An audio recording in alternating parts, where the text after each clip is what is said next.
भारत बिना किसी भेदभाव के योजनाओं का लाभ 140 करोड़ लोगों तक पहुंचाने के लिए जो कार्य प्रधानमंत्री मोदी जी के नेतृत्व में हुआ है, गांव, गरीब, किसान, नौजवान, महिलाएं, समाज के प्रत्येक तबके तक योजना का लाभ मिला है। बहनों और भाइयों, बेटी और बहनों के साथ कांग्रेस सरकार के समय क्या अत्याचार होता था, यह हरियाणा के सेक्स रेशियो से, लिंगानुपात से पता लगता है। देश के अंदर 2014 के पहले सबसे खराब स्थिति हरियाणा की मानी जाती थी। और आज मुझे बताते हुए प्रसन्नता है कि सेक्स रेशियो की जब हम बात करते हैं, लिंगानुपात की हम बात करते हैं,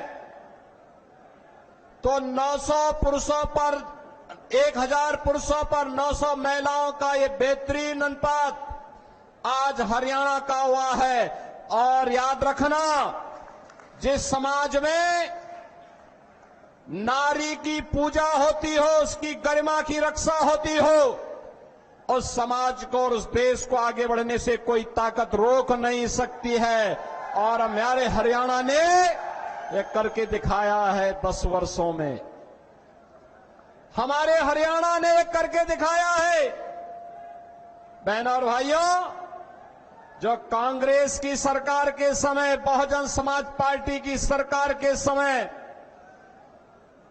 जो असंभव था, वह मोदी जी ने संभव करके दिखाया है। याद करिए, आज आपके करनाल में हरियाणा का पहला मेडिकल यूनिवर्सिटी भी खुल चुका है। हरियाणा के जितने मेडिकल कॉलेज बनेंगे ना, ये सब मेडिकल कॉलेज यहां से एफिलिएटेड होंगे। आपकी एक नई पहचान मिलने वाली है। हरियाणा के पास अपना एक मेडिकल यूनिवर्सिटी है, एक स्पोर्ट्स यूनिवर्सिटी भी है। आज हरियाणा में हर घर नल की योजना भी है। तो हरियाणा आज अराजकता और भ्रष्टाचार का नहीं, परिवारवाद का नहीं, बल्कि विकास का एक नया मॉडल बनकर के उभरा है। ये डबल इंजन सरकार की ताकत इस रूप में आज हरियाणा में देखने को मिल रही है। बहनों और भाइयों, मैं इससे पहले एक सभा में था, और इससे पहले कि जिस सभा में मैं था, वहां पर सभा में जाने के पहले एकदम मंच के पास थोड़ी दूरी पर भारतीय जनता पार्टी के कार्यकर्ताओं ने महाराणा कुंभा की भव्य प्रतिमा पर माल्यार्पण का कार्यक्रम रखा हुआ था। आप याद करिए, इस महान योद्धा ने भारत की सुरक्षा के लिए, भारत की संप्रभुता के लिए उस कालखंड में जो योगदान दिया था, आज भी उस महान योद्धा को, चाहे वह महान योद्धाओं में महाराणा कुंभा हो, महाराणा सांगा हो, महाराणा प्रताप हो या पृथ्वीराज चौहान हो, इन महान योद्धाओं का योगदान भारत के लिए था, अपने लिए नहीं, स्वदेश और स्वधर्म के लिए था। और याद रखना, हम सबका योगदान भी अपने देश के लिए होना चाहिए। स्वदेश और स्वधर्म के लिए हमारा सब कुछ समर्पण होना चाहिए। जब देश की बात आएगी, स्वधर्म की बात आएगी, तो इससे बढ़कर के कुछ नहीं हो सकता है। इससे बढ़कर के कुछ नहीं हो सकता है। हमारे पूर्वजों ने यही तो हमें प्रेरणा दी है, यही कारण रहा है। एक विदेशी आक्रांता 500 वर्ष पहले अयोध्या में रामलला के मंदिर को क्षतिग्रस्त करता है, अपवित्र करता है, लेकिन जब ये देश स्वतंत्र था, हम मानते थे कुछ नहीं हो सकता, तब भी हिंदू लड़ता रहा। लाखों हिंदुओं ने अपनी शहादत दी, लेकिन 1947 में देश आजाद होता है। बहनों और भाइयों, स्वतंत्र भारत में कांग्रेस का दायित्व था कि पहला कार्यकर्ता अयोध्या में रामलला के भव्य मंदिर के निर्माण का मार्ग प्रशस्त करता। कांग्रेस ने नहीं किया, क्योंकि कांग्रेस को भारत की आस्था का नहीं, अपने वोट बैंक की चिंता थी। उन्हें सत्ता चाहिए थी, देश की कीमत पर सत्ता। याद करिए, पाकिस्तान में ननकाना साहिब कॉरिडोर बनाने के लिए कांग्रेस ने रोड़े अटकाने का कार्य किए थे।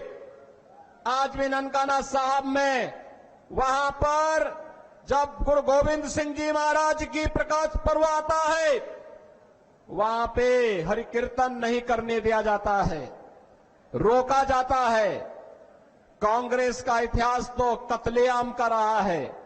1984 में सिख बंधुओं के साथ क्या किया था, और अभी राहुल गांधी क्या बोल रहे थे विदेश में जाकर के, सिखों को गाली दे रहे थे, भारत को अपमान कर रहे थे, भारत के संवैधानिक संस्थाओं पर उंगली उठाने का कार्य कर रहे थे। जो कांग्रेस भारत की महान गुरुओं की परंपरा का अपमान कर रही हो, जो कांग्रेस भारत के बाहर जाकर के जिस कांग्रेस के नेता भारत का अपमान करते हो, भारत की संवैधानिक संस्थाओं को कटघरे में खड़ा करते हो, उस कांग्रेस से उम्मीद करना कि कांग्रेस आपकी आस्था का सम्मान करेगी, ये बेवकूफी होगी। और कांग्रेस जो की थी उसको उसके हालात पर पहुंचाने का काम जनता जनार्दन ने किया। बहनों और भाइयों, आज कांग्रेस का ढांचा वैसे ही जर्जर हो चुका है जैसे अयोध्या में बाबरी ढांचा था। एक धक्का और दो, बाबरी ढांचे को तोड़ दो, ये नारा जब राम भक्तों ने लगाया था तो बाबरी ढांचा हमेशा के लिए ध्वस्त हो गया। और बाबरी ढांचा जो ध्वस्त हुआ, गुलामी का ढांचा ध्वस्त हुआ, अयोध्या में राम मंदिर निर्माण का मार्ग प्रशस्त हुआ। और मैं आपका यही आह्वान करने के लिए आया हूं, जो ये लोग जाति की राजनीति करके आपको विभाजित करना चाहते हैं, मैंने कहा था ना कि बटोगे तो कटोगे, एक रहोगे तो नेक रहोगे।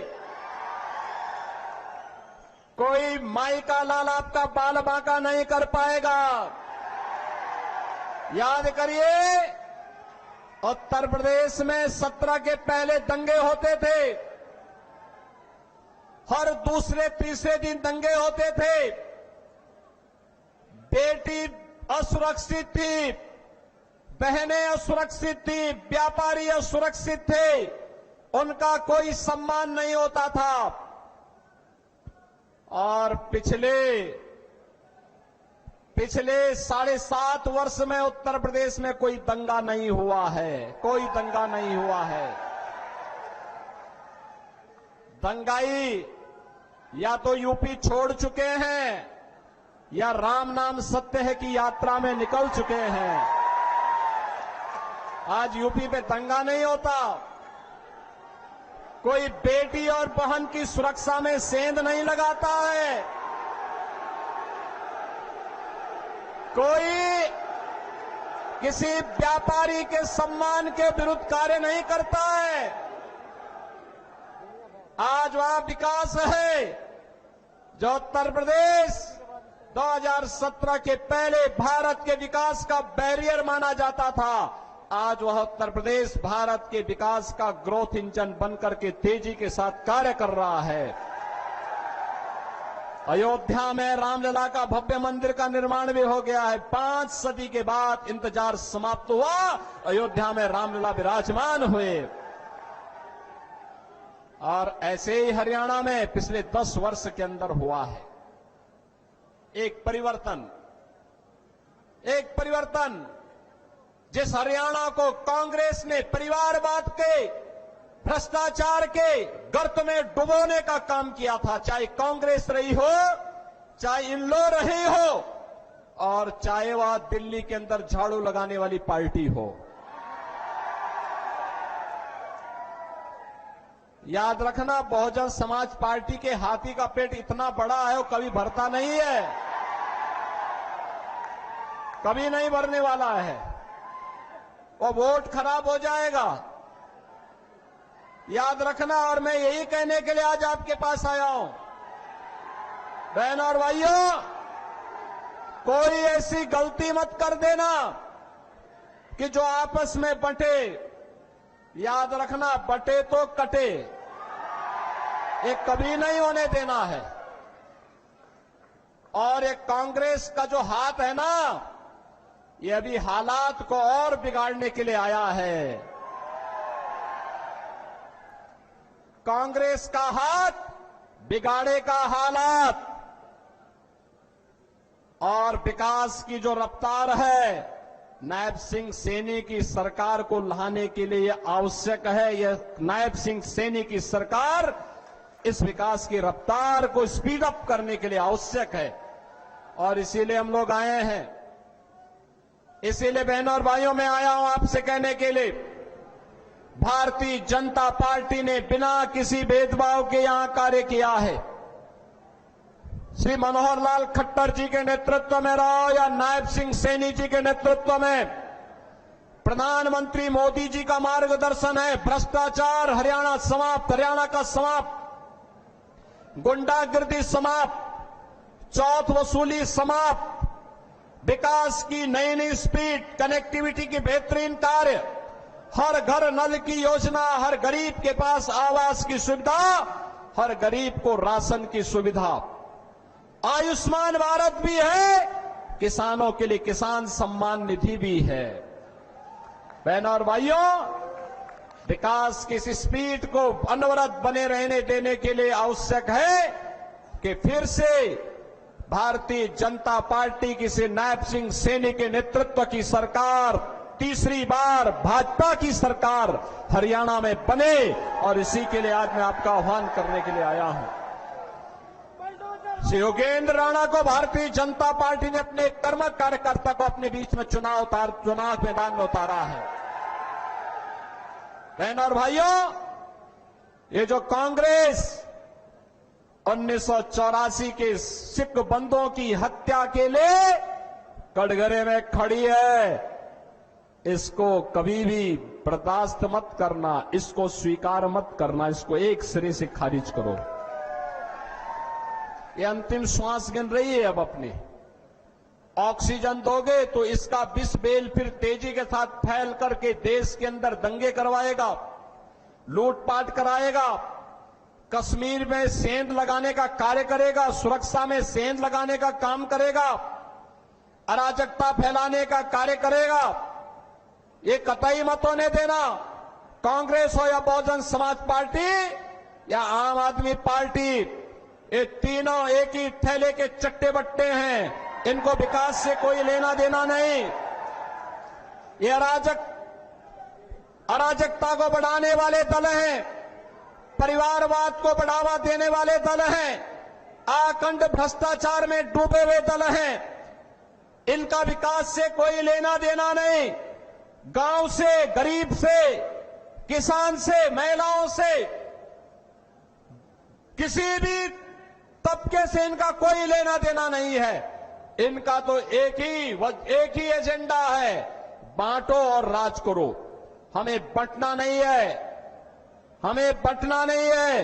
एकजुट होकर के एक भारत श्रेष्ठ भारत की परिकल्पना को साकार करने के लिए और विकसित भारत के लिए हमें प्रधानमंत्री मोदी जी के नेतृत्व में फिर से हरियाणा में नायब सिंह सैनी की सरकार को लाना है।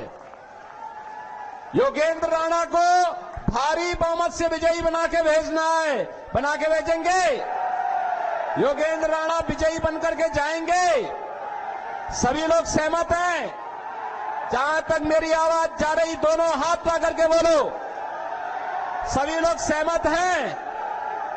बहनों और भाइयों, यह कार्य होगा तब, यह कार्य होगा तब जब आप सभी लोग जितने भी लोग हैं 5 अक्टूबर को जो वोटिंग होगी, 5 अक्टूबर की वोटिंग के दिन याद रखना तब नवरात्रि का पर्व भी हो रहा होगा। 5 अक्टूबर को अपने घर में रहना है। हर मतदाता जितना भी यहां पर आया हुआ है, जिस तक मेरी आवाज पहुंच रही है, उन सबसे मैं अपील करूंगा कि आप सभी लोग याद रखना, आप में से हर व्यक्ति 10-10 मतदाताओं को पहले से चिन्हित करके अपने साथ मतदान केंद्र में ले जाकर के मतदान करवाने में अपना योगदान देना। करेंगे? सभी लोग करेंगे? ये जो मंच पंडाल के बाहर जो लोग हैं वे लोग भी करेंगे? इस पार उस पार सभी लोग सहमत हैं? सभी लोग करोगे? आपस में बंटोगे नहीं ना? देश के लिए कार्य करेंगे ना? यह वोट हरियाणा के विकास के लिए और भारत को मजबूत बनाने के लिए करेंगे ना? मेरे साथ बोलेंगे फिर, भारत माता की, भारत माता की, भारत माता की जय श्री राम, जय जय श्री राम। धन्यवाद माननीय मुख्यमंत्री जी का।